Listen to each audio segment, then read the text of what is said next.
लाल किले के पास घड़ी बाजार में दिन दहाड़े हथियारों के बल पर 47 लाख रुपए की लूट के मामले को उत्तरी जिला पुलिस ने सुलझा लिया है। पुलिस ने इस आरोप में 2 बदमाशों को गिरफ्तार किया है। दोनों आरोपियों की पहचान संजय दत्त उर्फ काले उर्फ कालिया और तुषार कुमार के रूप में हुई है। पुलिस को बदमाशों के कब्जे थे 13 लाख रुपए के जेवर और 6 लाख की नकदी के साथ ही 2,55,000 की खरीदी गई नई बुलेट मोटरसाइकिल बरामद हुई है। इन बदमाशों तक पहुंचने के लिए पुलिस को 500 सीसीटीवी कैमरे की जांच करनी पड़ी। इसके बाद उनकी पहचान की गई और गिरफ्तार किया गया।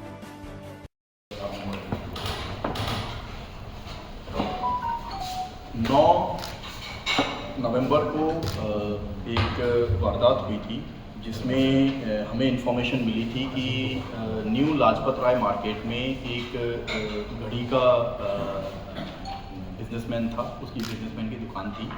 उस दुकान पे पेमेंट लेने के आड़ में 2 जने आते हैं दुकान के अंदर और वो पहले कुछ पर्चियाँ दिखाते हैं कि हमें ये पेमेंट लेनी है, वो पेमेंट लेनी है। जब इससे उनका काम नहीं चलता है, वो बोलते हैं कि ऐसी कोई पर्ची नहीं है, तो फर्जी पर्ची है। तब उन्होंने अपने बैग से एक एयरगन टाइप्स निकाली और एक चाकू निकाला और उसमें फिर जो भी उनके पास कैश था वो लेके चले गए। इसमें वो नॉर्मल जो पेमेंट लेता है उसकी तरीके से मार्केट में आए थे और उसी तरीके से आराम से बाहर चले गए थे। पुलिस को ये सूचना व्यापारी ने अराउंड आधे घंटे के बाद दी कि उनके साथ ऐसी कोई वारदात हुई है। इस पे पीएस कोतवाली की टीम और स्पेशल स्टाफ की टीम मौके पे पहुंची, सीनियर अफसर्स भी मौके पे पहुंचे और इसकी हमने छानबीन चालू की एफआईआर दर्ज करने के बाद। छानबीन के दौरान करीब 500 से अधिक सीसीटीवी कैमरास देखे गए और इसमें सेफ सिटी जो हमारा प्रोजेक्ट चल रहा है उसके कैमरेज ने भी बहुत ज़्यादा हमारी मदद की, जिनकी वजह से ये केस खुला। ये कैमरेज देखने के बाद हमें ये पता लगा कि जिसने भी ये वारदात का इल्ज़ाम दिया था उसने बहुत सारी तरीके से बचने की कोशिश की थी। उसने कोई व्हीकल यूज़ नहीं किया वारदात की जगह के आसपास। वो भीड़ वाले इलाके में जहाँ बहुत ज़्यादा भीड़ होती है, जहाँ आदमी को डिफ्रेंशिएट करना ही मुश्किल हो जाता है, उस जगहों से वो पैदल गया है।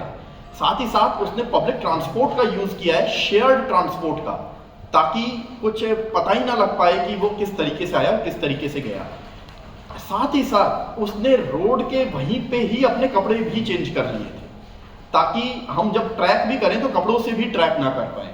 इन सब चीज़ों के बावजूद हमारी कोतवाली और स्पेशल स्टाफ की डेडिकेटेड टीम ने इस केस को खोला है और इसमें हमने 2 जनों को गिरफ्तार किया है।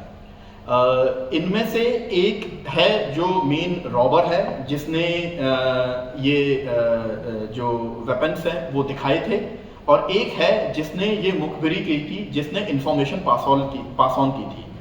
दोनों जनों को इस वारदात से जो लूटा गया पैसा था उसका शेयर मिला है, जो कि काफ़ी हद तक हमने रिकवर कर लिया है और रिकवरी अभी जारी है। इनफैक्ट ये प्रेस कॉन्फ्रेंस हुई है उससे जस्ट 10-15 मिनट पहले हमारी एक नेक्स्ट स्टेज ऑफ रिकवरी हुई है, तो रिकवरी अभी कंटिन्यूसली जारी है इसमें।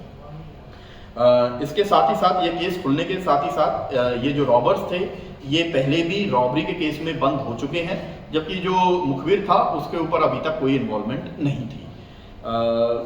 इसमें एक और चीज़ मैं मेंशन करना चाहूँगा कि ये जो रॉबर्स थे इन्होंने ना कि सिर्फ जिस दिन वारदात हुई थी बट वारदात के बाद भी पुलिस से बचने के लिए जो भी इन पे आता था वो सब किया। इन्होंने फ़ोन यूज़ करना बंद किया अपना, घर से ये गायब हो गए थे, तो इवन आइडेंटिफिकेशन के बाद इन्होंने पूरी मेहनत की जिसकी वजह से ये लोग पकड़े ना जा सके। इनको पंजाब लुधियाना से पकड़ा गया है। वहाँ पे भी जो लुधियाना सेफ सिटी के कैमरेज थे उनसे काफ़ी मदद मिली लुधियाना सेफ सिटी प्रोजेक्ट से। तो Delhi safe city project and Ludhiana safe city project दोनों ने ही इस केस में काफ़ी मदद की। एंड साथ ही साथ इसमें हमारी टीम का भी बहुत ज़ोरदार एफर्ट रहा कि पैरेलल टीम्स अलग अलग स्टेटों में गई हुई थी, जहाँ जहाँ से इंफॉर्मेशन आ रही थी। वो टीम के बीच में कोऑर्डिनेशन बड़ा अच्छा था। वो टीम्स कोतवाली से भी थी, ऑपरेशन सेल से भी थी, एंड उनके बीच में बड़ा अच्छा कोऑर्डिनेशन रहा, जिसकी वजह से ये हम इसको पकड़ पाए, इवन विदाउट जो नॉर्मल तरीका होता है कि भाई लोकेशन ले लो और उससे जाके वहाँ पकड़ लो, ये सब चीज़ें फेल हो गई थी। फिर भी हमारी टीम ने बहुत अच्छा काम करके इन रॉबर्स को पकड़ा है। Thank you sir. दोनों के लाल किला इलाके में हथियारों के बल पर व्यापारी से 47 लाख की लूट ने इलाके में सनसनी फैला दी थी। पुलिस की कई टीमों ने 500 से ज्यादा सीसीटीवी फुटेज की जांच की और मुख्य आरोपी की पहचान करके उसको साथी समेत गिरफ्तार कर लिया और लूटा गया काफी माल भी बरामद कर लिया। अब पुलिस उनके फरार तीसरे साथी की तलाश में जुट गई है। कैमरामैन हेमंत के साथ Rakesh Yawar, top stories, Delhi. Top story bureau के लिए दिल्ली से राकेश रावत की रिपोर्ट।